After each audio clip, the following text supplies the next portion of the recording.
Welcome to the Main Street Minute with equestrian marketing expert India Wilkinson.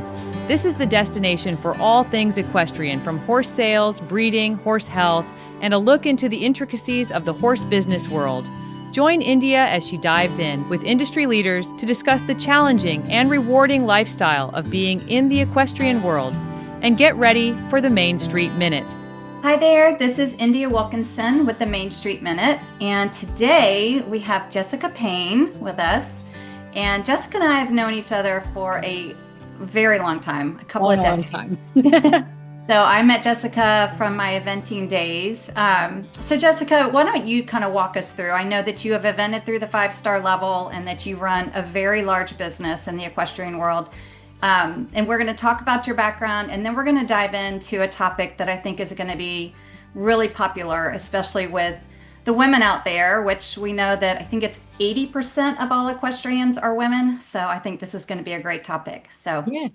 Well, first off, thanks for having me. I'm excited I could come on and talk. But yes, I've known you for a long, long time, back in my eventing days. I don't even event anymore, so it's so weird to say that. But yeah, it truly does take a village to do all of this, and you have to trust the people that all work for you. And, everybody comes, and we're very, very lucky that we have a good group of girls that work for us and guys that work for us, and then just clients as well. So we're, even the clients love to kind of play with the kids and everything else. And so it's helpful in that manner too. Well, tell us about your equestrian business first. So I know that you evented, and obviously your husband evented. He went to the Olympics. So you were both eventing. This is what you're doing. But now you've transitioned into show jumping. So tell me a little bit about that, and then we'll dive into the motherhood. So a long, long time ago, like even when I was eventing, I always did have hunter jumper clients as well. So when I was in Jersey, I had a jumping barn and an eventing barn when we lived in New Jersey. So we've both evented through the 5-star level, but I've always had a little bit of both. And even in Jersey, Doug would have a dabble of like a dressage horse or a show jumper and everything else. So we've always kind of done a little bit of multi-disciplines. And then we moved to Aiken and started a family and everything else. We have 2 kids that are 5 and 7 now. And so we first actually jumped forward. We went to North Carolina and fell in love with the Raleigh-Durham area. And it's kind of centrally located. We're not far from Aiken. We're not far from Virginia. We're not far from his parents in Jersey. We're not far from, my family that lives in Nashville. So it kind of was a central location. So we tried it out for a year, and then we were lucky enough, we found a piece of property to buy, and it took 7 years to build, but it was everything going wrong. But we were in Aiken, which we loved. So we did COVID in Aiken and everything else. And in that time, kind of realized we always try to buy some babies. That's kind of what we can afford. So we buy babies, and then if they are the real deal, we try to get partners to come in with us. If we don't, so we were buying the event babies. The Quantum Leap horse we've had as a wean lane, Camarillo, who just sold, who's doing great out on the West Coast with his kid. He's not a kid, he's a 25-year-old man, but we call him his kid. He takes care. It's Carl and Brennan. They're so cute. And the other one that was a homebred was the Cuberon. Not a homebred. We bought his babies from Dee Dee Callahan. And so we did have one homebred that was an eventer, and it got sold to Montana as well. So it kind of started shifting gears of the eventing horses that we bought as babies to jumping babies. So now our wean lane, we sold one. He never really grew. He ended up being like 15.3. So he was like a pocket size for me. But so the second yearling weanling we've bought is now 6. So we've been transitioning over, but it just kind of seems like overnight to everybody that we've stopped. But this was like a 10, 15-year plan that, especially Doug was lucky enough to go to the Olympics, which was amazing. So he kind of was like, I think for us, it would be better to, I had already kind of transitioned over and hadn't really evented since my second child. So when Abigail was born, it's just time frame wise, I couldn't get the horses fit enough and keep them fit enough. And, having the 2 children and everything else that, we kind of started transitioning. And then long story short, we last year kind of announced that we were done eventing and we sold all the eventers. So yeah, there's nobody in the barn left but jumpers and hunters. And we do have the Star Witnesses doing a dressage show pretty soon. Just Doug wants to get his gold for that, his gold medal, and then he'll have his bronze, silver, and gold for dressage. And then he might hang that hat up too and be just into jumping. So we'll see. You never Always know. keeping it fun. You guys Oh are yeah. always You know, doing just got to something. Yeah. trade it up. One of my clients was like, I think in like 4 or 5 years, like you should just switch another discipline. Like she wants to be on her toes. I was like, what am I going to go like to like the Western world? He's like, fun. I said, Maybe. Yeah. maybe. Probably I'm go like, in there and I get your don't know. gold We there haven't we too. haven't talked Yeah. about that plan yet. So right now we're happy in the show jump world. So That's awesome. It did seem like it was overnight though. You're right. Like I know you personally, so I've known the background, but it did seem to the rest of the world that all of a sudden, we because quit this year at Kentucky, Doug was competing in the just show in the show. jumping, and I think everybody was like, well, it was just Where's the event horse? Why yeah, is there not? Because yeah. we had three the year before, so it goes from having a lot and doing it, and then overnight people don't see it, and especially for Doug, I wasn't sure for him personally. I kind of realized a long time ago I was done at the upper levels of eventing, so that was not news to anybody. That wasn't an overnight thing. But for Doug, when he kind of hung up his hat, I'm like, is he going to miss it? Like, is he going to get to Kentucky and wish that he was going cross country? And he says, and he tells the story that the 100-day mark, he used to always have anxiety. They made that 100 days to Kentucky. And he used to be like, oh, the horses aren't going to be fit enough, or I'm going to miss something. And this year he gets the 100-day mark and he goes, 100 days is a long time away. It's just the mindset changes a bit. So Like this is great. it's been nice. Yeah. Well, let's talk about that because that's really what I want to dive into about motherhood and continuing to compete and to be especially at your level. I think for a lot of us as amateurs, it's a little bit easier to bow out, take a break, come back. But for you, this is not just your passion, your career, it's literally your livelihood. This Yeah. is what you do. Um, so I have a couple of questions with Yeah. that. You kind of talked about it a little bit. So as you were eventing and you had Hudson, because I reminded you there was a photo of you pushing Yep. a baby stroller. You were out on the show jumping, and it was Yep. maybe it was at Tryon, I can't remember. But that photo went viral. I remember it getting picked up by a bunch of different press. And I remember, we were all like, that is so cool. She's bringing the baby to the show because people really did not do it back No, I know. And they'd leave them at home or they'd stay at home, then. but Yeah, like I didn't really have that opportunity. I kind of still had to go work. And so, I mean, yeah, I've pushed that baby over so many cross country courses and so many. I mean, we shipped a stroller to France when Doug was competing in France, and I'm pushing that stroller up. But yeah, it was an amazing picture. A friend, Mary Patricia Stone took that picture, and it's in our house. I love it, but I love it. it is great, but I mean, we very much had to figure out how to do it as like a family and take the kids. And that's when it was a little easier for me. I did still event when Hudson was a baby and everything else, but when he's crying or whatever else, you can't tell the judge, can you give me 5 more minutes? Crying, get over here, like, I Right. didn't know that. So it is harder when Doug and I were both competing and eventing. And so that's why it kind of was, I sold the last event horse of mine and kind of was a nice transition to like, if the baby was screaming or got sick or whatever else, then I could take 5 seconds, do it, and then I could still have my head in the game to go into the show jump ring. So it just kind of made it easier in my decision to do that. But I mean, I did event and had a baby, so it was difficult, but honestly, like everybody, I mean, our nanny would travel with us to a lot of shows and like, my family would help, my mom would come help out. And a lot of our like our clients and stuff Clients, would just yeah. be like, I'll take the baby for a second. I'm like, okay, great, I'll be back hopefully in like 10 minutes. Like, but we just learned to like kind of take him on the road. And I think he kind of enjoys it. Like the kids love it now. They don't really ride, but now they go cheer at the ring and they get to go cheer for the clients and their friends that are much, much older than them, but they're friends. And, Yeah. they get to go do that. And the clients have been amazing to the fact that like the kids have done lead line on their horses because we haven't taken the pony to a show or anything. And the kids want to do lead line. So they take the 120 jumper, the meter 10 Amazing. jumper, and the horses are amazing because they're used to seeing the kids. But yeah, we've done now a couple lead lines and we have not one set of pony yet. So we're taking advantage of the clients' horses that have been so amazing to us. I love that. And I think you probably don't, well, maybe you do realize it, but you you and a group of your peers really pioneered that of it's okay to be a mom and I'm going to compete and Yeah. I'm gonna bring my kids Yeah. and it's okay. And then if you reflect over the last 10 years, everybody does. Every Yeah. women do it all the Babies time come to now. horse shows all the Yeah, time all now. the And time. before, like everybody be like, Yes, your baby's gonna scare my horse. And I was like, well, exactly. baby's gotta go. Like my horses aren't scared. Like here they go. Yes.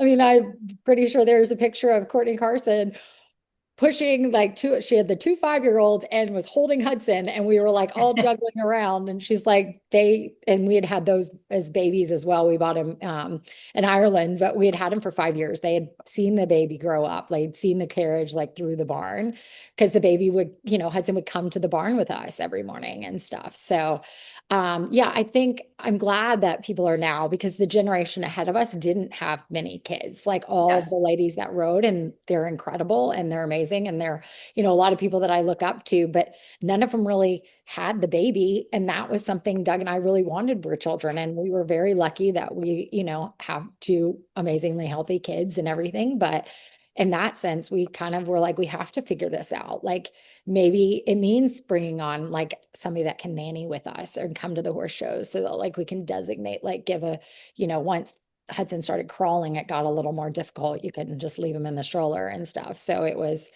yeah, many of times that we kind of figured out that like, okay, maybe that's when we should bring somebody on. And so, yeah, we've been really, really fortunate to have great help in that sense.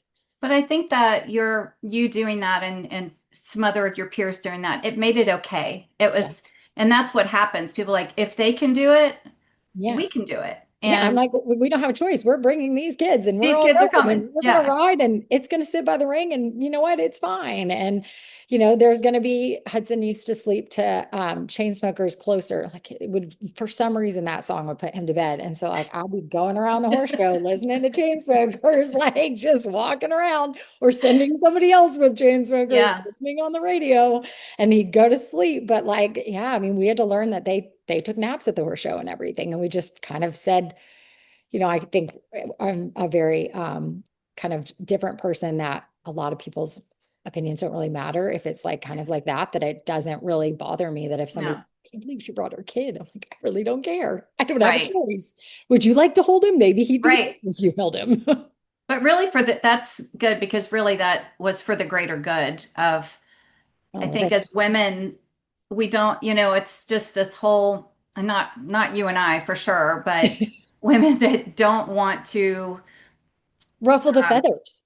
Exactly, that's the word. Just I don't want to ruffle any feathers. And now it's just this is what we're gonna do, and we're gonna bring our kids, and we're gonna make it just and I see it everywhere now because I am involved more in the Western world, with Main Street Market, and I see these families, and they do involve their kids. Those kids are on those horses early. They're at the sales, and I think they started that much earlier than the sport horse world.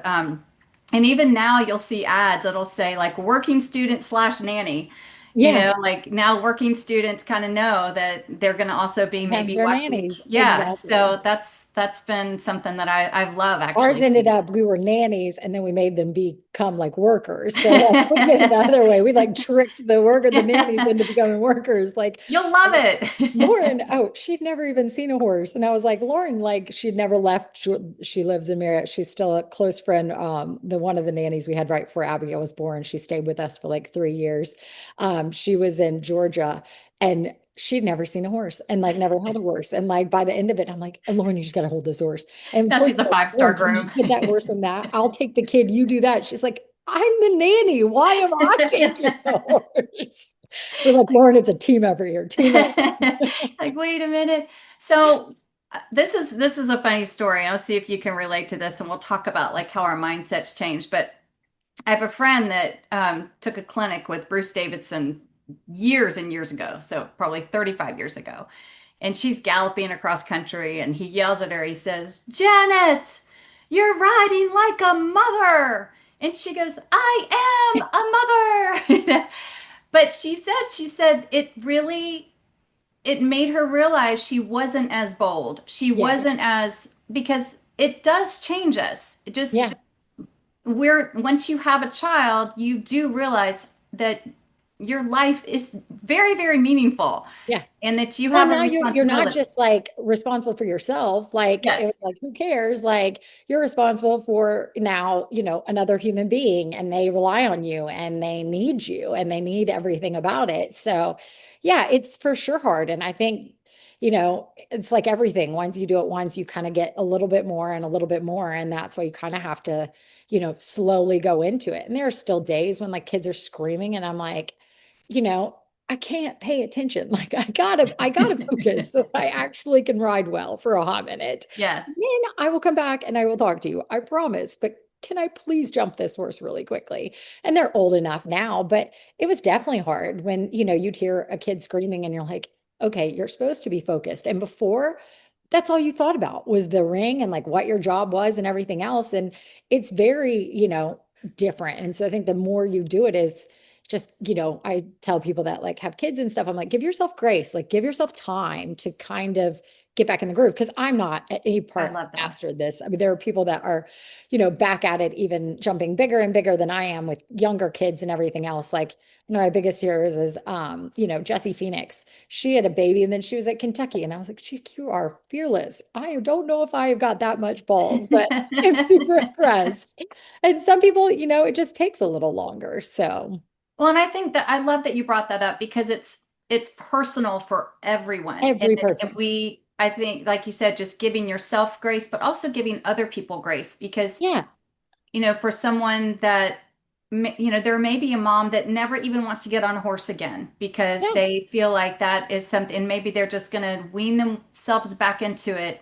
But like you said, it's so personal, but it does 100%. change how, I just think it's just biological for us. It just changes a little bit how we think. 100%. And I think Yeah. still, like, even the ones that are, amazing and get right back at it, like to the highest level, like, I think it probably still in some degree does affect them. But like in the end, the more you do it and the more it kind of keeps going on, the easier it does get. Yeah.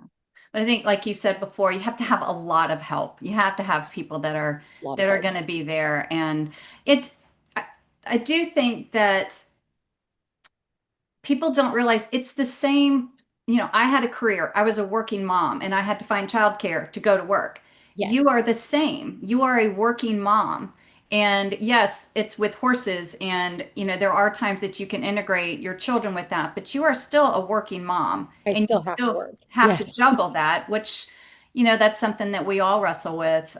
Just you feel like when you're with the kids, you should be here. When you're with the horses, you should be here. That's it's a constant struggle when you have young children. Yeah.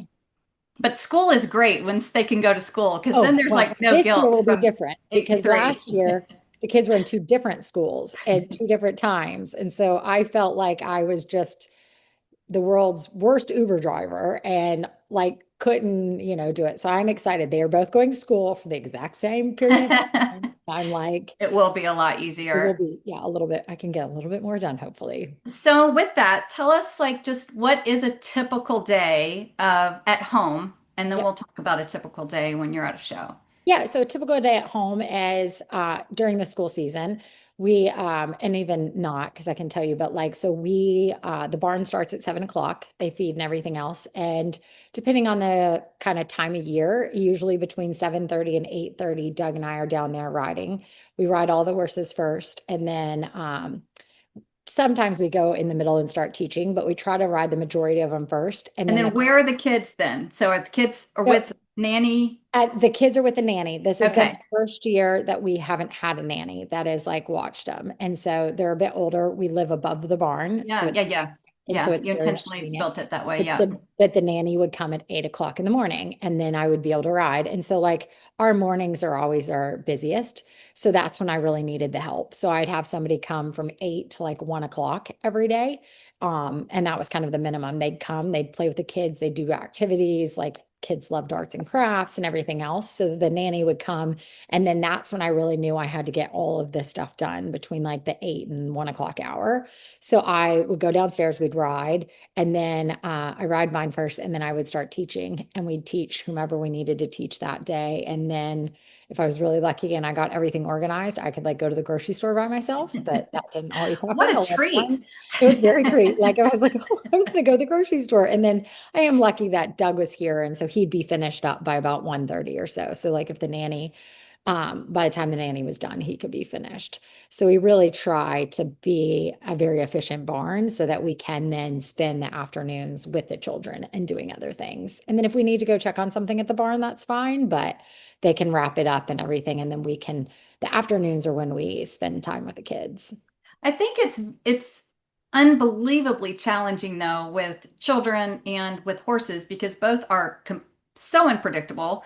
And at least with like an office job, an online job, we can close it.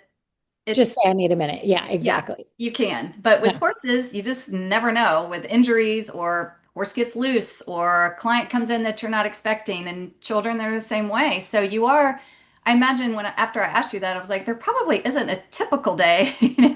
There's No, always something. there's always something that goes haywire or whatever else, or, whatever. But for the most part, it's been pretty consistent. And the kids have done a bunch of camps this year. So this is why we had, I think, out of the whole summer, the weekends, which we always had, and then 1 week that the kids didn't have a camp or we weren't at a horse show. So it was pretty consistent that like then I could stagger my lessons and my riding and everything else pretty in the morning so that then, I'd go pick them up from camp and then same thing, we'd spend extra time with them. Yeah, I love that. And so what about a show? So So I at a know you go show, as a family, but as a then what does that family, look it like? is a lot at a Yeah. show. So, if I'm lucky, the best show situation is where we can get, like Tryon, for instance, we get a big Airbnb and everybody stays there. So, on a typical show day, that now we, have the kids and everything else, we'll say, like in the summertime, we'll do the Airbnb. So everybody stays there. The girls get up earlier than we do. I mean, Hudson is up at 5:30, so he is up with the girls every time.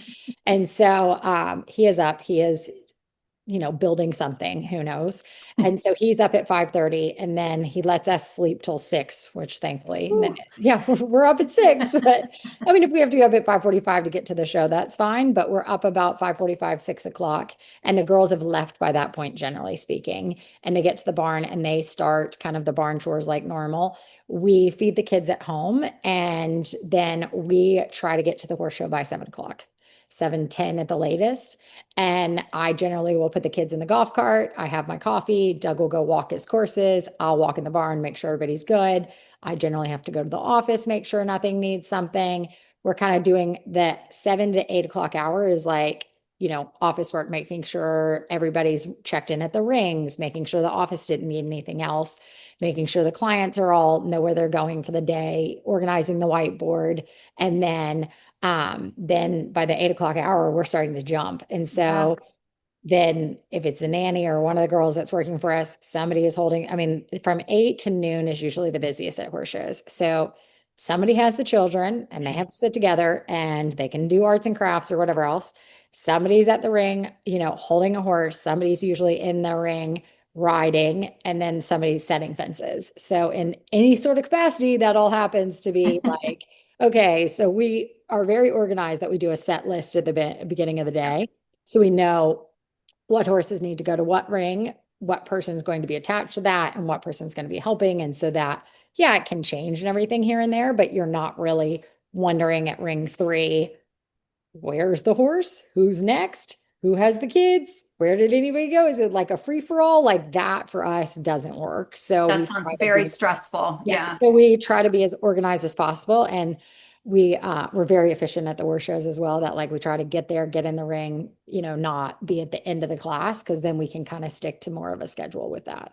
No, I think All the that's kids are with us at the show bright in the morning. but having those schedule, I'm a very scheduled person. It just brings me peace and order, Yes. so I can imagine with that, especially with clients and clients' horses and your own personal horses, but having that schedule just at least gives everybody something to look at and to know, okay, even though you know that you have to be flexible if something changes. Yeah. And what's nice about a lot of those is they'll have times.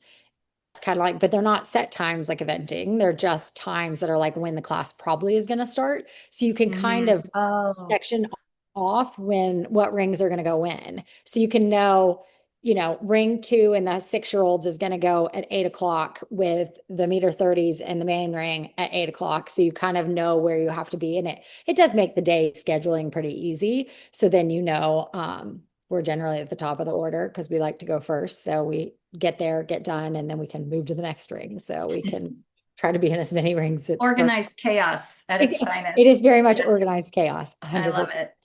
All right, so I love this question because I know that you are a fearless person and take on challenges all the time. But what do you think your biggest challenge, if you had to think about your biggest challenge in being a mom, running a farm, managing this huge equestrian business? Because I know you have a very large business with clients and horses and selling horses and managing teaching lessons and going to shows, traveling, because I know you travel quite a bit, and supporting your husband through his career, writing for yourself, and then also making sure that your children and your family feel like the first priority. And it's a lot.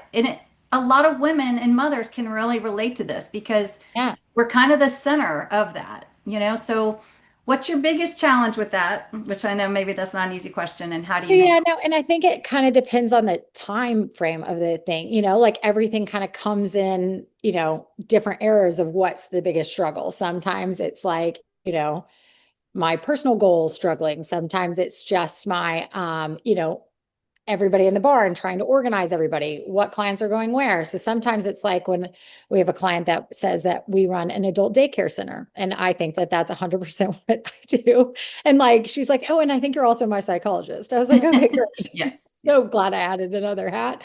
But I think it depends. Sometimes things are running smoothly and it's like smooth sailing. And then I think the biggest challenge is trying just to roll with it when the next one bump comes in the road, because there's always going to be one. It just isn't always perfect in one avenue of it. So I think the biggest challenge would be like not getting stuck in it and just trying to roll with it and know that, okay, yes, we've done this a long time. Like it's going to be fine and I can figure it out. But it's that moment of like, maybe I'm going to have a panic attack. So I think that's maybe the biggest challenge because I have a panic attack probably about all of them, but on different months of the year.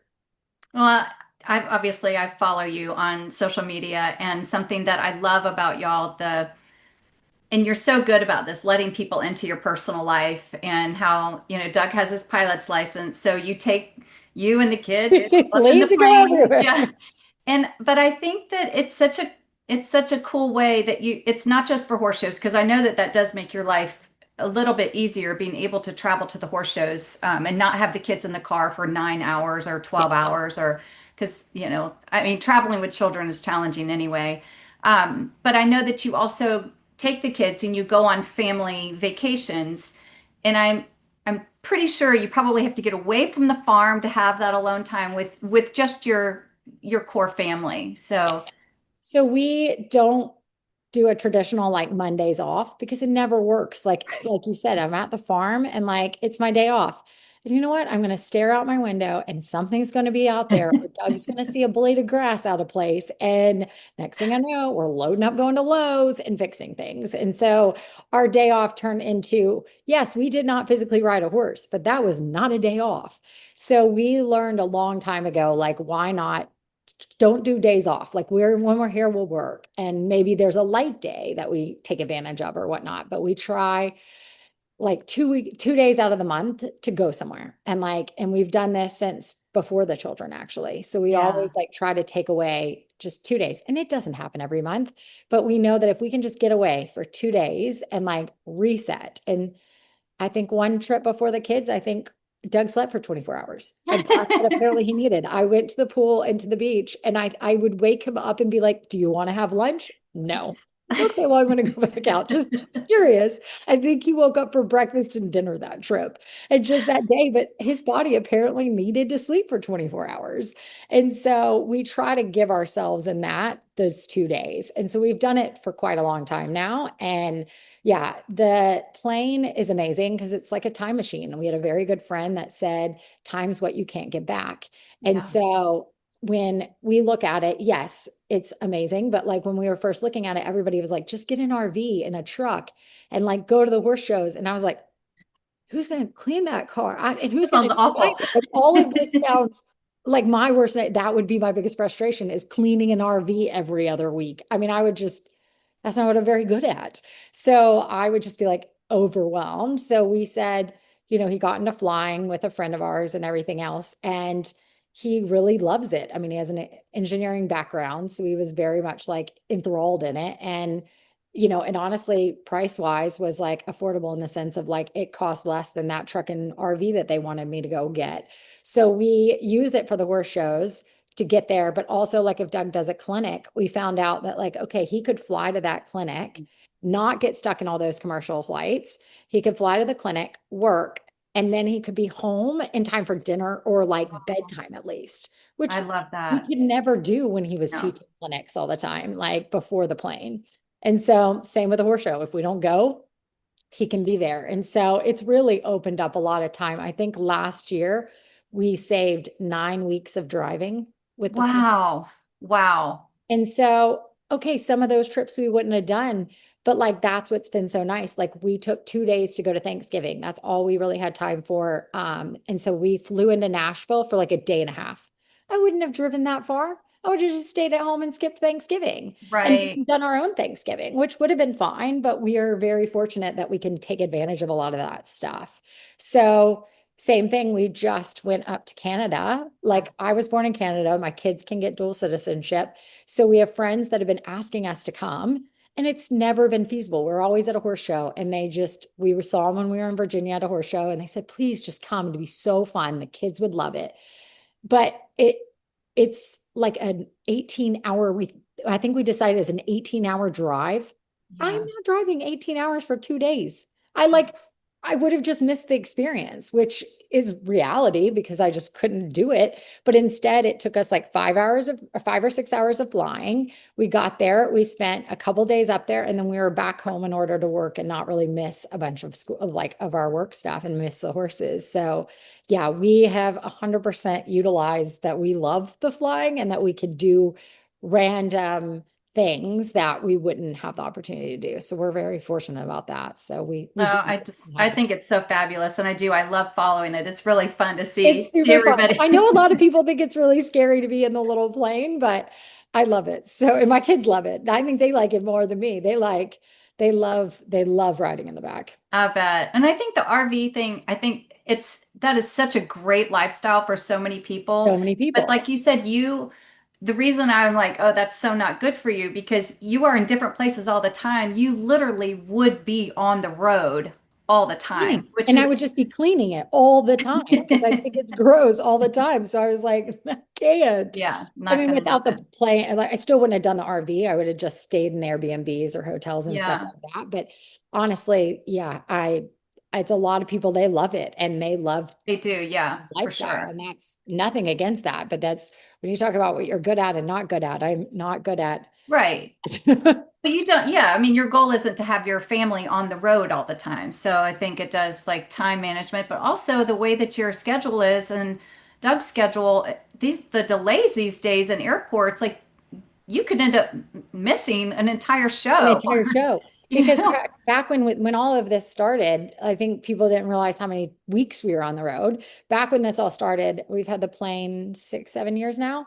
We were still eventing and show jumping. So we were 45 weeks of the year on the road I remember prior to the that. kids going to Yeah. school. Like both of us, the whole family on the road for 45 weeks of the entire year.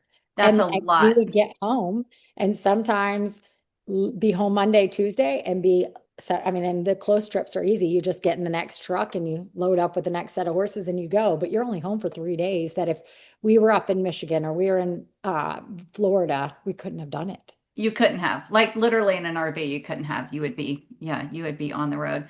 All right. So this is a question that I think we all get asked as moms, and it's hard, and especially in your season with young kids.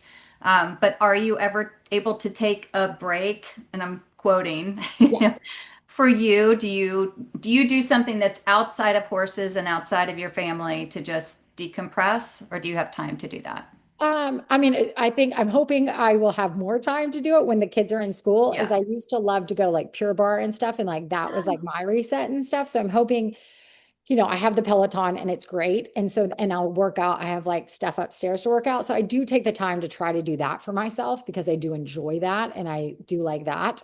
And then, yeah, like I'll go to lunch with a friend and have a glass of wine or really take advantage of it. Like when we see our friends that live in South Carolina, the dads will take the kids for a second and the mom and I will just like go take our time. And like they say that it's like a golf cart ride because we never come back. So how long is this like trip to the grocery store going to take? I'm like, Why are you we might taking a stop off bottle at of the wine? restaurant too and get a glass of wine.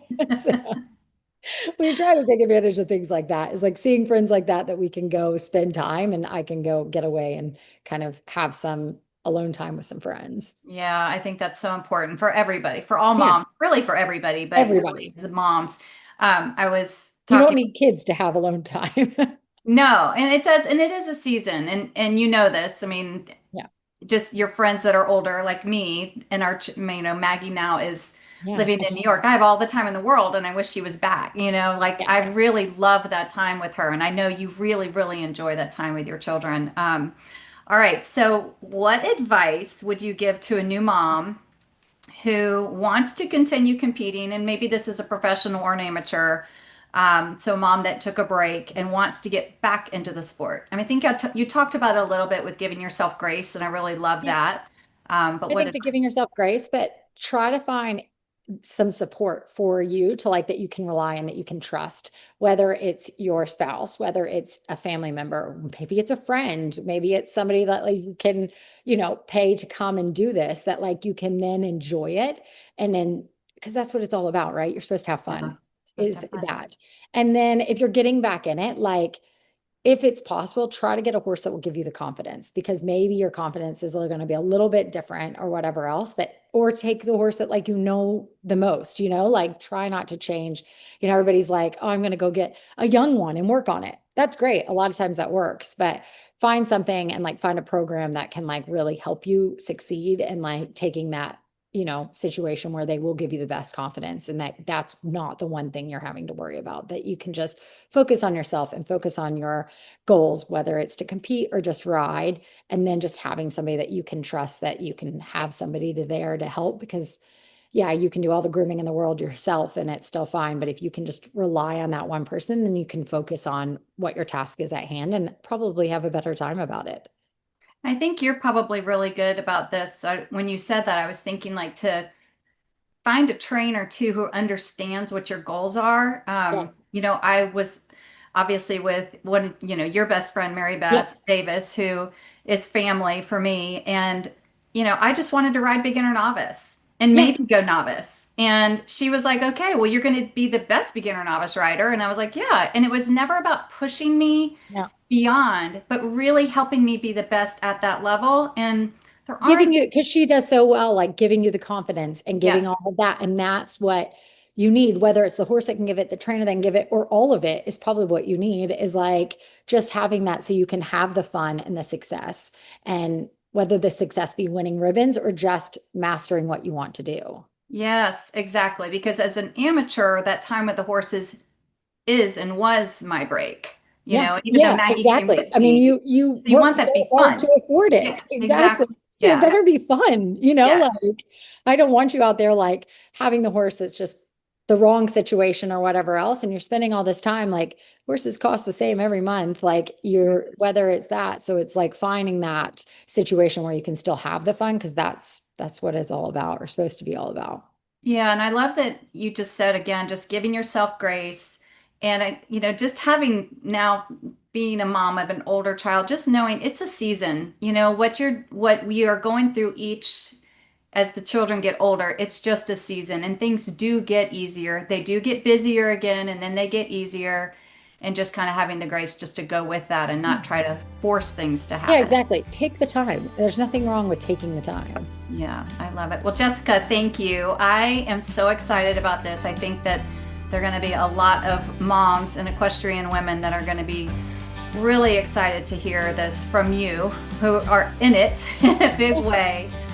So thank you very much. Thank you so much for having me. I'm excited, and all the best to all the moms and women out there and everybody to have fun. Thank you. And thank you again for listening to the Main Street Minute, and we'll see you again next time. If you enjoyed today's episode, please let us know. Email support@mainstreetmarket.com. And join us again next time for another episode of the Main Street Minute with India Wilkinson right here on the Equus Radio Network.